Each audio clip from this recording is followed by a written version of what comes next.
من النظام المغربي. محمد زاد صلاح محمد غزان، وبالنسبه الفرنسيه تقتل ذلك الدليل. اقرا لا غير ديكوفيون يرحم باباك عند بلادك، روح للرباط، اي مكتبه في الرباط قرا لا غير ديكوفيون 1958 الهجوم الفاتح اللي شنتو فرح كذا. نعطيك دليل. بلافريج وزير خارجيه محمد الخامس في رئاسه التحرير، نعطيك دليل عن لا غير ديكوفيون، لوبيراسيون كوفيون، تحالف مغرب التحرير في 1958 اعطى اقليم طرفايه اللي هو جزء من الصحراء، وكان اول تقسيم للصحراء في طنطان، ويعرفوه الان تاريخيا، سووا لك هنا في الصحراء يعرفوا تاريخيا بقصر المجازه، يعني لما كسروا مخزن السلاح وخذوا السلاح وضربوا الحسن الثاني وفكر في حاسي شبيكه 25 كيلومتر جاي في طنطان.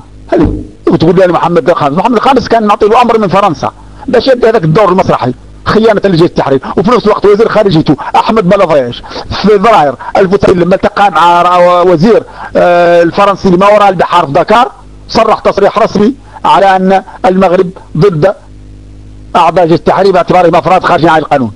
هذا كله في إطار صفقة مدروسة أداها المغرب في إطار التآمر ضد الصحراويين من أجل تصفية جيش التحرير 1958. هذه واحدة. النقطة الثانية قال لك حرب الجزائر. حرب الجزائر المغرب دفع لأنه نظام توسعي، ومع توسعي مختص في قطف ثمار تضحيات ودماء وعرق الآخرين. الجزائر لما استقلت لما كانت تستقل أو كان يخدع فيها ويخون فيها، وشكل القيادة الجزائرية للمخابرات الفرنسية، ولما راحت الطيارة من الرباط تلقوا لها القوات الفرنسية وتقلوها. هذه معروفة في التاريخ. شكل إسبانيا والحسن الثاني اللي كانوا أعضاء في المخابرات الفرنسية. أقرأ كتاب حسن الهيكل.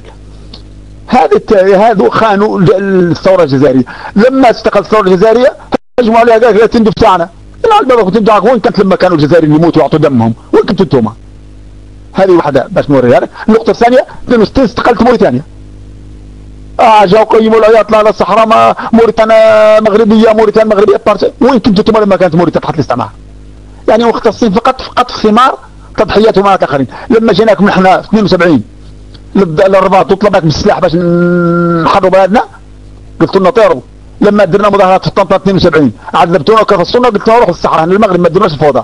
لما رحنا للصحراء ودرنا الفوضى وهجمنا على الاستعمار الاسباني واعترفنا بتقرير المصير، جيت انتم لاقتطاف السمراء وقلتوا هذه البلاد تاعنا، الصحراء تاعنا، اعطونا الصحراء المغربيه، والصحراء المغربيه بلادي والواد وادي ولا نعرف تكونوا انتم.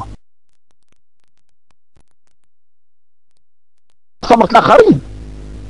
وهذا هو النظام المغربي، لانه يقتطف حتى ثمرة دماء وعرق العمال والكادحين والشعب المغربي الفقير على عامه. هذا ثم ثانيا قال لك الحاله النفسيه من عندك من المخنفره معمر بخرج بين الماء والشجار والتراب الخضراء، بين عاشت وضحاها تزوف في كاميون غلقوا عليه الباش، فتح عينه في السماره ولا في وجده ولا في واد الساقيه الحراء. لما حل عينه مات في الخضار، ما كانش الشجار. هذه وحدها حاله نفسيه تهزم الجندي المغربي.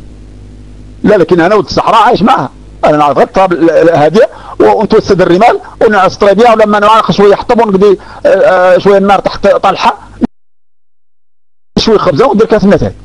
بلادي عايش فيها لكن المغربي المسكين اللي جاي من تادله ولا من بن ملال ولا من خنيفره ولا من فلان ولا من الرباط يحل عينه في الصحراء يهبل.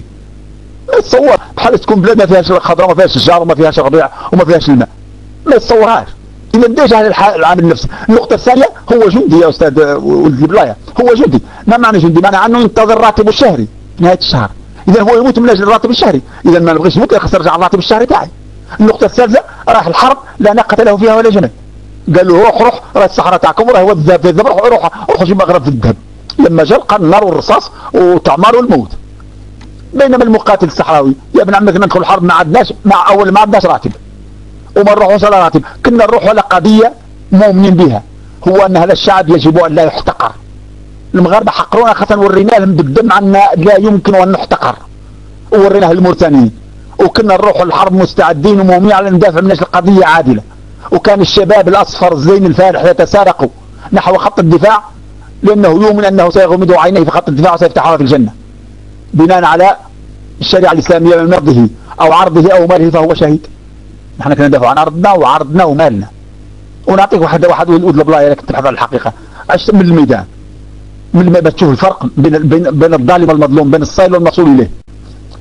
فحربنا معاكم، المغربي لما يموت ما يقدر يعطي معنا نص ساعه، خاصنا ندفنوه ولا نديروا عليه الرمال باسكو يخنس حشاه ويبقى كحل والله ما يقدر تحمله. والصحراء لما يموتوا معنا الشهداء نهزوهم عطوا معنا 24 ساعه ما دفناهم والله بحال تقول غير محلق يمس. هذه المعلومات الخاصه مش جايبها من بارينا، جايبها من واقع الميدان. وعلى الصحراء لا يسموكم مخينزو، الصحراء دوك لما تسووا في المخيمات مخينزو عندهم هي الشيوحه، هي الجيش المغربي. لماذا؟ لانه في نص الساعه لما يموت يبقى مخرز، قال المنطقه كاع ما يقدر واحد يعيش فيها. جبت يموت تستناو ساعتين باش ندفنوه يخنز من المستشفى لانهم ظالمين وصايلين ومعتدين.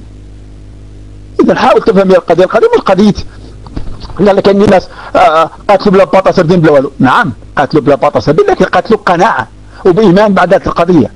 يا اخي الجند المغربي تفكر مسكين حيث على ابوهم وتروح الصحراء باش يموت. جا ولاد الملك، جا ولاد قياده الاحزاب، جا ولاد الاغنياء ما تحط في الصحراء والو، ماتوا غير ولاد الفقراء، ولاد الضعفاء والفلاحين مساكين باسكو ما عندهم من يعيشوا. فتحوا لهم طريق، قلقوا عليهم الابواب، فتحوا لهم طريق واحده هي طريق الجيش، وراحوا للجيش ومشاو ضحيه. وتقول لي هذاك يقدر يحارب؟ ما يقدرش يحارب لانه ما عندوش قناعه، ولانه مدحو في الحرب، ولانه مظلوم، ولانه لا يؤمن بعدات هذه القضيه ابدا، لا ناقه له فيها جمال، ولان غير شوفه تاع الصحراء، غير لما يشوف الصحراء ينهزم، وحتى الصحراء هزيمه بالنسبه له.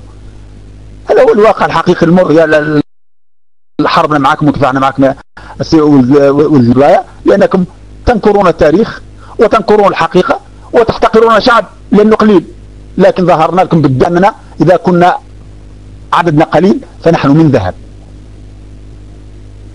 ولا يمكن ان نحتقر. وما قلناش بالهضره، لا بالدم النقي الزكي، لاننا اصحاب حق واصحاب حق شجعان مستعدين يعطوا دمهم من اجل دفاع عن قضيتهم الحقيقيه. هذا هو اللي طيحنا مختار ولدده وخرجنا من الحرب، وعجزنا طائره قوات فرنسيه، قوات الدوله العظمى النوويه، طائرات جاكوار الفرنسيه، وقفنا وجه الحسن الثاني قوات حتى حق راسه وعاد يطلب ويحذر، واستقبلنا في قصر الرباط. كان يقول لنا مرتزقات، استقبلنا في قصره في مراكش ويطلب لنا نوقفوا ونوافقوا على وقف اطلاق النار. ودوك تقول لي انتم ارهابيين. ما ارهابيين يا اخي، حاول تفهم على ان القضيه قضيه بسيطه. شعب صغير، ارضه واسعه، خيراته كثيره، هذا جار فقير عدده كبير، حاول يحتقروا. قال ما ننظم على باب الصباط وهذا 4 تاع السراح. وريناكم على اننا لا يمكن ان نحتقر، وريناكم على ان التي تفضل الكرامه عن الخبز. واذا كان لا بد من الموت فمن العار ان اموت جبانا. واذا كان الخير غير ميت مشكور والله حي محقور، اختر ميت مشكور ان نلقى حي محقور. هذه تربيتنا، هذه اخلاقنا، هذه مبادئنا، هذه ثقافه تربينا عليها ربنا عليها الاجداد. نقعد يتعاون معنا.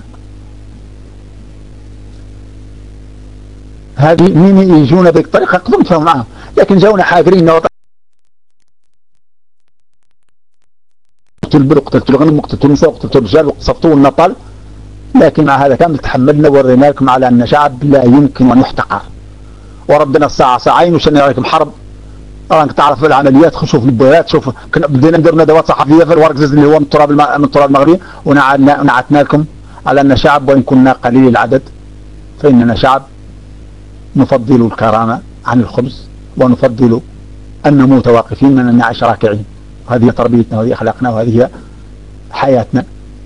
وقد تعلمنا من الصحراء ان نعيش مرفوع الراس، لان في الصحراء ما كانش الركوع. والدينا لما سلم لي من حب فوق راسه.